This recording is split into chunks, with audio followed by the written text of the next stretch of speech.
Most people are terrified of being alone, not in the casual, I'm home for a night by myself kind of way, but in the real, honest sense of solitude. No distraction, no background noise, no constant stream of messages, notifications, and artificial connection, because in that silence, you're forced to face yourself. And for most people, that's the scariest thing in the world. It's easier to surround yourself with noise, with people, with endless scrolling, because if you stay busy enough, you don't have to confront the parts of yourself you're avoiding. But the truth is, you'll never fully know who you are, what you want, or what you're capable of until you learn to be alone. Solitude isn't loneliness. It's presence, it's clarity, it's the space where you hear the thoughts you've been drowning out, where you confront the emotions you've been avoiding, where you strip away the masks you wear for other people, and meet yourself as you actually are in solitude. You realize how much of your life is driven by noise, by other people's expectation, by comparison, by the need to be seen. And until you disconnect from that, you'll keep living a life that isn't fully yours. Being alone gives you the perspective to audit your habit, your relationship, your goals,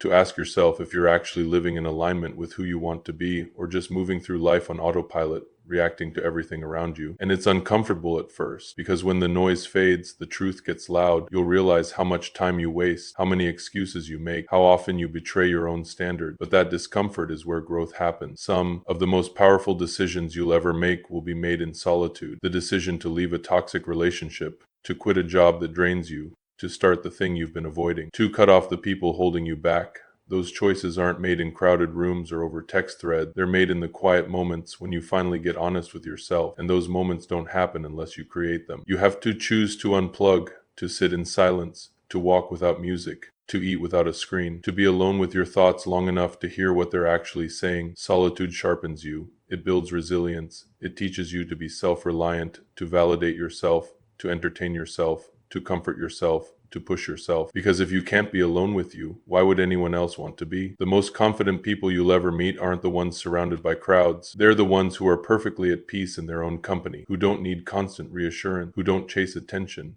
who don't fill every moment with distraction, because they've faced themselves, they've cleaned up the parts of their life that felt heavy. They've built standard, boundaries, direction. And when you come out of solitude, you show up better for other people. You're less reactive, less insecure, less desperate for validation, because you're not trying to fill a hole with people who can't fill it. You've done the work, you've become whole on your own. And from that place, you can actually connect, actually love, actually lead.